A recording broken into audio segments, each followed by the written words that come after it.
Now, from the area's leader in live local news, this is WYLN News, the area's #1 source of live local news and information in Luzerne, Schuylkill, Carbon, and Columbia counties. WYLN News starts now. Good evening, and thank you for joining us on WYLN News. I'm Derek Martinez. The election results for Pennsylvania's U.S. Senate seat remain too close to call. Incumbent Senator Bob Casey and Republican Dave McCormick remain neck and neck as election workers strive to determine the next U.S. Senator. McCormick remains in the lead as votes continue to be counted, but only by a margin of about 30,000 votes. With 99% of the votes counted, unofficial results show that McCormick has secured 48.9% of the vote, while Casey has secured 48.5% of the vote. According to officials, a recount will automatically be triggered for the statewide race if the margin of victory is within 0.5%. A winner has not yet been declared. Stay tuned on WYLN News for updates. Wilkes-Barre Township Police are investigating a reported purse theft. According to officials, the theft occurred on Friday, November 1st at the Old Navy store in Wilkes-Barre. Investigators say the victim had left her purse on the counter when the suspect shown on screen took the purse and exited the store. Police say the purse contained several credit cards, jewelry, and cash. According to officials, the suspect was wearing a green hoodie, gray pants, and a facial mask at the time of the theft. Anyone with information regarding the incident is asked to contact the Wilkes-Barre Township Police Department by calling 570-208-4635, extension 436. As we remember our veterans and those who served on Veterans Day, WYLN is inviting the public to tune in for some exclusive Veterans Day content. On Monday, November 11th, WYLN will be broadcasting a performance of the Hazleton Philharmonic Military Salute at 4 p.m. For additional information about the Hazleton Philharmonic Symphony Orchestra, you can follow them on Facebook or visit their website at hazletonphilharmonic.org. Coming up on WYLN News, Little Shop of Horrors returns to the Pennsylvania Theater of Performing Arts.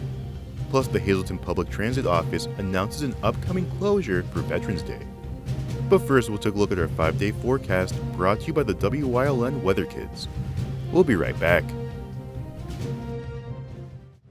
Brought to you by Lehigh Valley Orthopedic Institute and the region's only nationally ranked hospital for orthopedics by U.S. News and World Report. Our team is ranked among the top 20 in the nation and is your unrivaled partner for orthopedic care. Learn more at lvhn.org/ortho.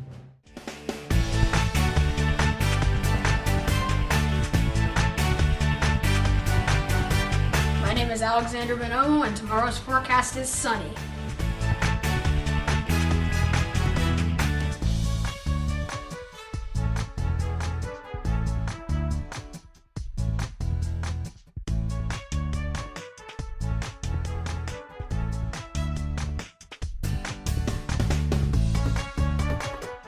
We want your child to be our WYLN Weather Kid.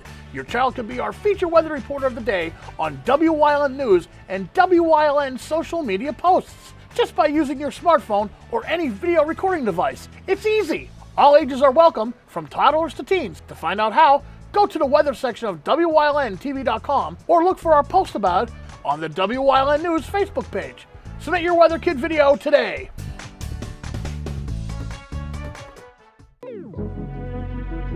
Your guide to everything Pocono Mountains is PTN, the Pocono Television Network.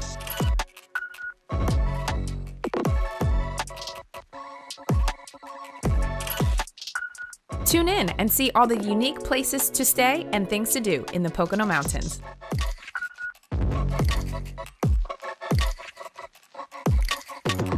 Watch PTN on WYLN. SJ Kowalski is your Mitsubishi Diamond Contractor. They can install a Mitsubishi electric Mr. Slim ductless heating and cooling system. Mr. Slim systems are designed to make any living space in your home inviting. You can have a different temperature control for every room in your home. The money-saving technology can save you 25 to 50% on your heating bill. For Mitsubishi, Rinnai, and trained comfort specialist, call SJ Kowalski at 570-455-2600.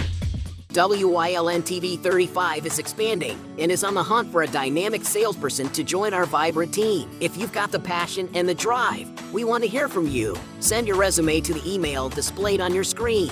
Don't miss this great opportunity.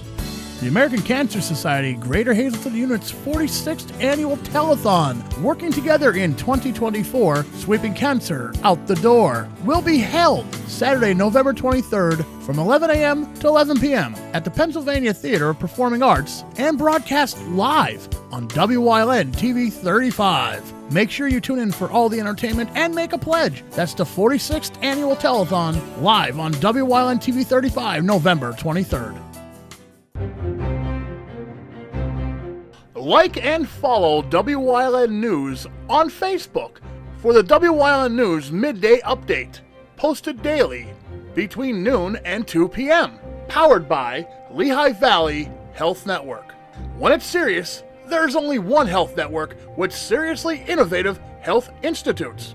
Lehigh Valley Health Network, your health deserves a partner.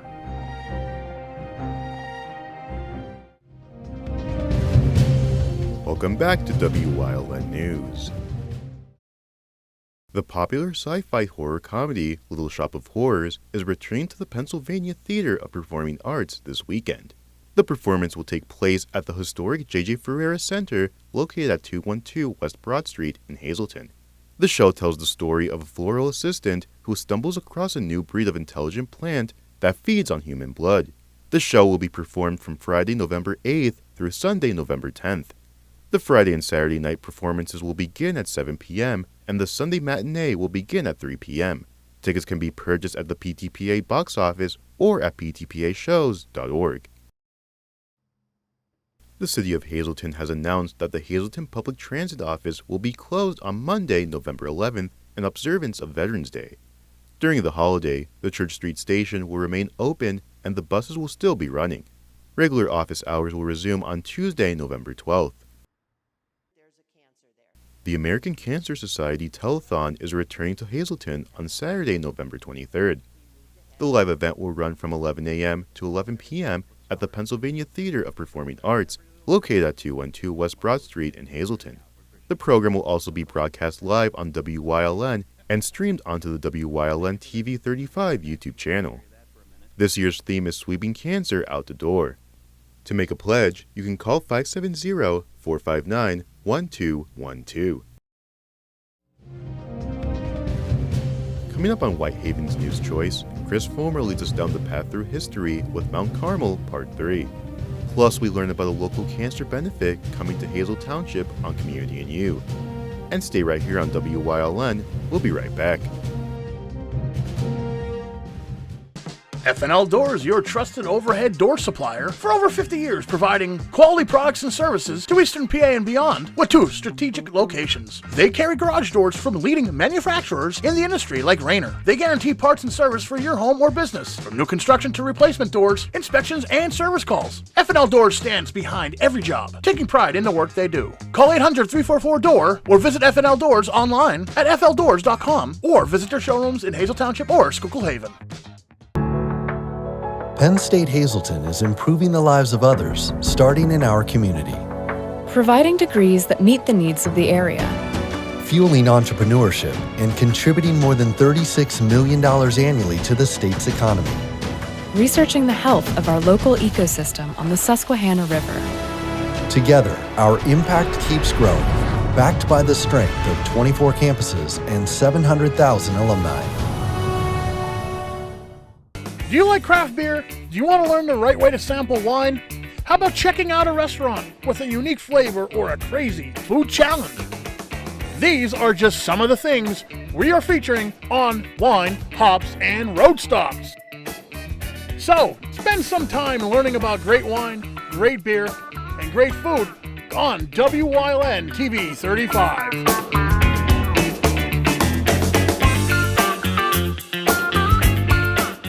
rice just isn't nice. Hi, Chef Daniel Green here with Rice Robot, the 1, 2, 3 rice cooker. Watch, 1 add the white cup for rice, 2 add the blue cup for water, 3 click it and let Rice Robot perfectly cook it. The secret is perfect cook technology that surrounds the rice with controlled heat for even cooking. Then Rice Robot senses when it's done, auto stops and keeps it warm to serve. It won't burn, overcook or undercook, guaranteed. And rice is just the beginning. Make mac and cheese, frittatas, oatmeals, soups and stews, even ramen dishes. And with a ceramic, ultra non-stick interior, cleanup's a breeze. Get the complete Rice Robot cooking system with the steamer tray and 1-2-3 recipe guide, all for just $39.99. It comes with a 90-day money-back guarantee. We'll even ship your entire order free. Order now. 1-800-640-8545.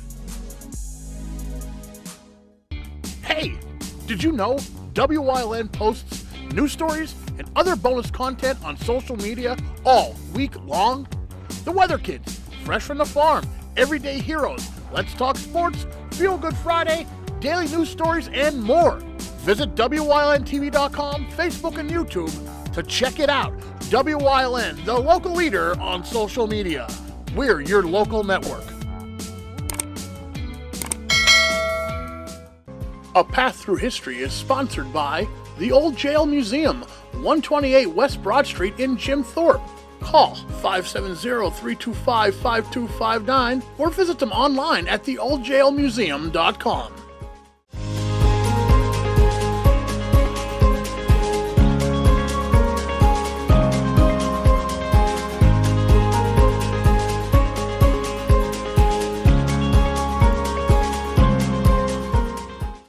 The turn of the century saw minor labor strife build up in the anthracite region, and Mount Carmel would prove an epicenter in April 1906. On the corner of 5th and Oak Streets, striking miners would be shot at by state troopers in what became known as the Miners' Dispute. 10 men were wounded, but all of them would survive. One did not necessarily need to work in the mines to be affected by the dangers of the mining business. This fact became clear to Mount Carmel residents on March 5, 1907, when the dynamite house at the Richards Colliery exploded with colossal force.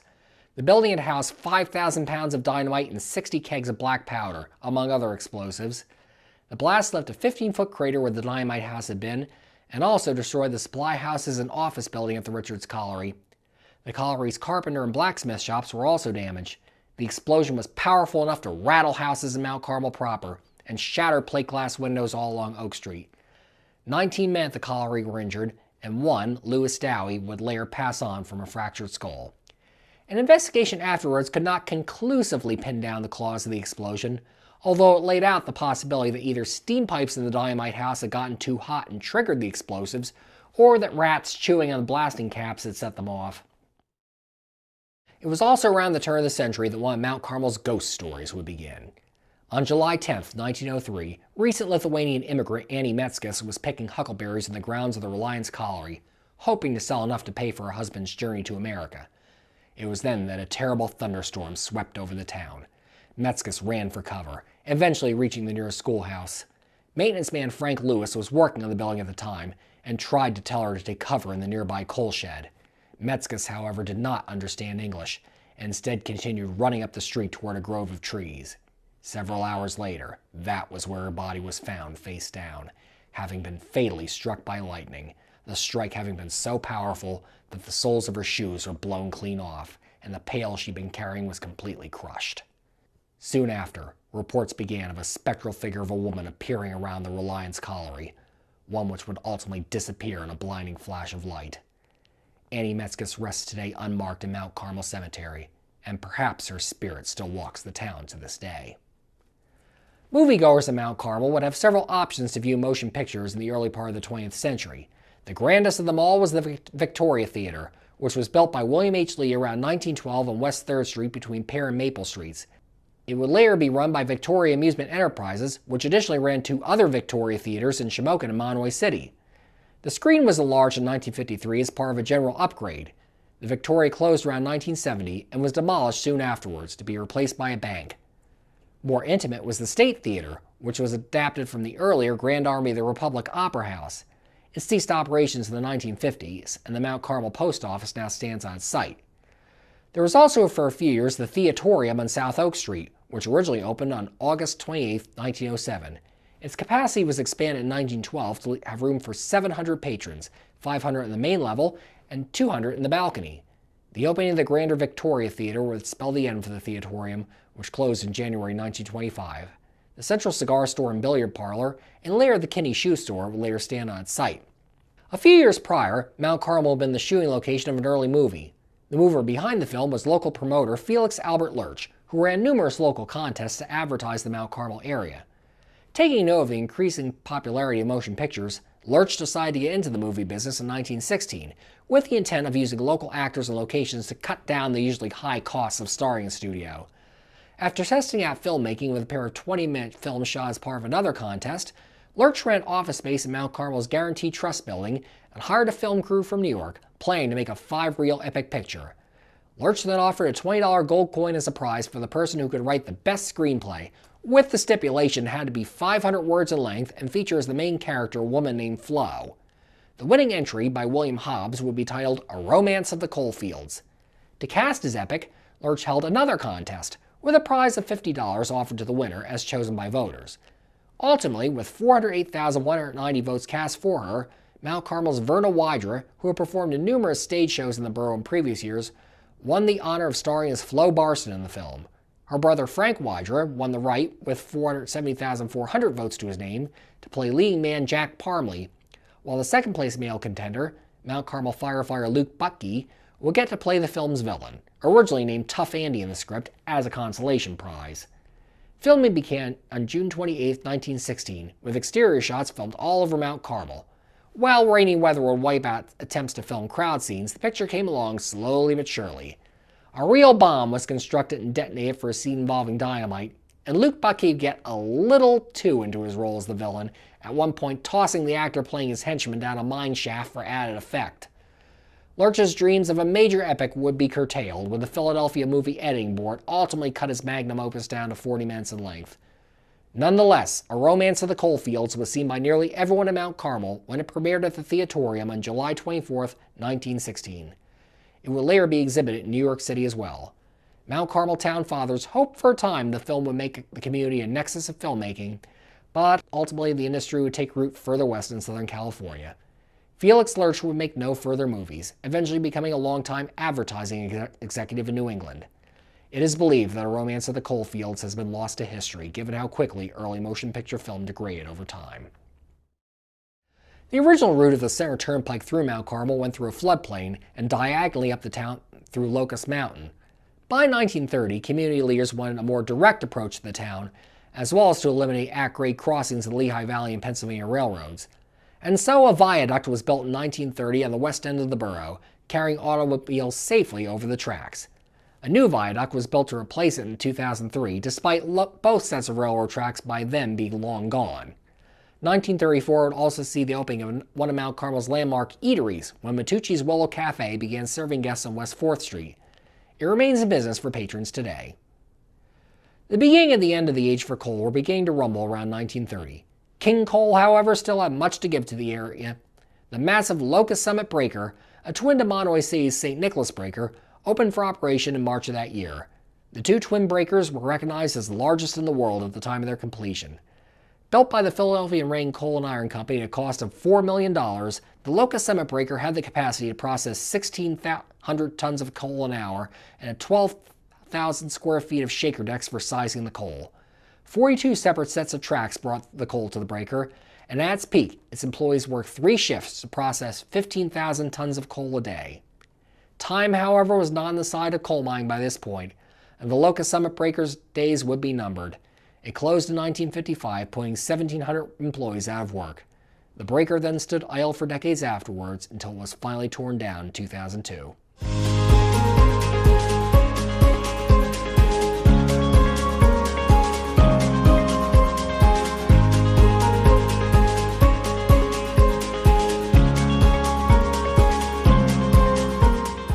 Hey, it's Justin from Grand Central, and our trained sleep professionals are here to help you sleep like never before. With an extensive line of Sealy and Stearns & Foster mattresses, we are sure to find you the right mattress at the right price. Free delivery and removal, interest-free financing for up to 60 months, and same or next day delivery on select models. And don't forget, everyday low prices. Stop in to one of our 2 locations, Route 93 in Escapec, or downtown Hazleton, and see why Northeast and Central Pennsylvania sleeps better with Grand Central.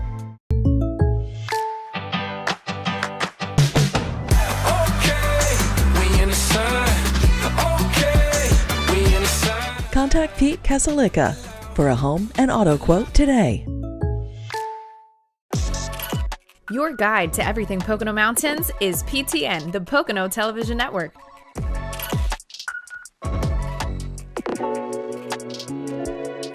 Watch PTN on WYLN. WYLN programming is online all the time. Visit our website at WYLNTV.com to check out archive shows and a live stream of our broadcasts. And don't forget to visit all of our social media pages for breaking news, weather, and sports. You can also head directly to our YouTube page for all our programming at youtube.com/WYLNTV35. Subscribe and ring that bell so you get notified every time there's a new show available online. Come shoot at Whitetail Preserve 118 Boulevard Road in Bloomsburg. Their skeet, trap, and sporting clay fields are professionally designed, and all stations are handicapped accessible. Whitetail Preserve has resident shooting instructors certified by the NRA in shotgun, rifle, pistol, home safety, and personal protection in the home. Whitetail can also cater any size event, whether it be a private party, corporate event, or wedding. Call 570-384-2314 or 570-790-8969. Hey everybody, this week on Let's Talk Chiropractic, I'm Dr. John Dagener. I'm going to host a show with no other patients today. I love when my patients tell their stories, but today I want to just spend some special time with you about some perspectives of life.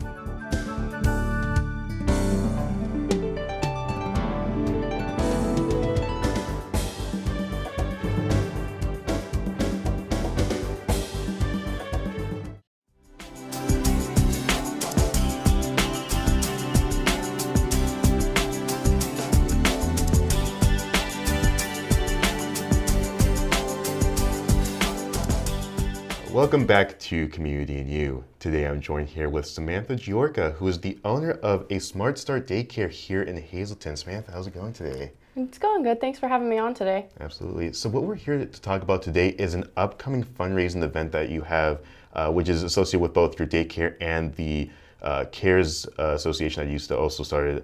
This is your first ever Give Back Benefit Bash event.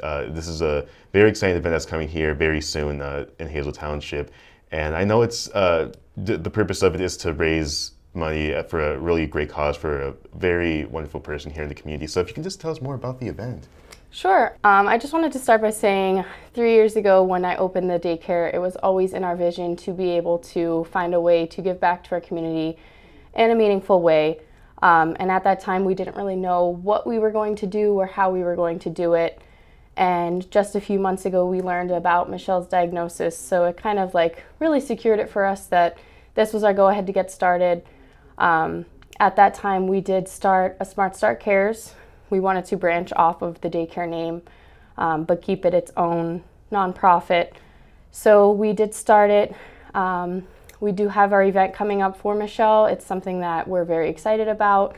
We're going to have lots of entertainment. We have Jeff Walker coming in. We have food from Genevieve's Deli. We have face painting by the Magical Paintbrush. We have 50/50s, raffle baskets. So it is something that we're really excited about. All the portions that we raise are going to go directly to Michelle. They're going to help offset her medical expenses. So we are really excited about it.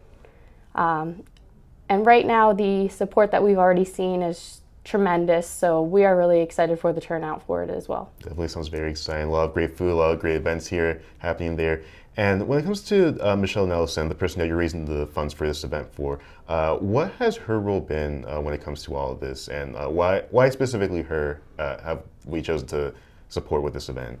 So like I said, learning about her diagnosis really secured it for us because she's been there for us since we opened the daycare 3 years ago.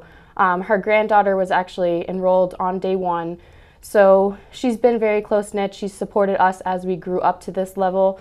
So it is like really a full circle moment to be able to give back to somebody that has helped us get to this point of being able to give back. Absolutely, yeah. It's really great to, I guess in the way kind of transaction that way, in a way just to give back to her after like so much that she's done for you guys, for this organization really. I guess it kind of circles back to, if I could ask, why you wanted to start CARES in the first place and why you wanted to create an organization like this for this reason. Like I mentioned earlier, it's just something that I've always wanted to do. When we started the daycare, it's always been something that has been a long-term vision, and it's been on the back burner for a while. And when we learned about Michelle, it was just kind of like, okay, now we have a real purpose, now we have to do it. So that's kind of why, like I said, it's a full circle moment to be able to help somebody that has helped us. And we do have plans in the future. We have a bunch of things that we're hoping to do in the future, but as of right now, all of our attention is going to this event, and then other events will follow in the future as well. Definitely. And for those who are interested in helping out with this event or any future events that you guys do, who could they contact for that? They could contact me directly. My information is on the flyer that you guys can put up. We are extending our donation deadline to Friday the 15th, so they could donate tricky tray baskets. We're taking monetary donations. Any kind of support that they can give is definitely appreciated.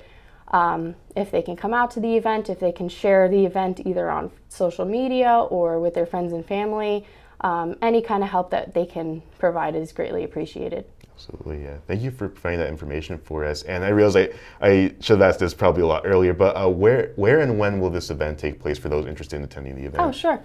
So we're going to have it on Sunday, November 17th.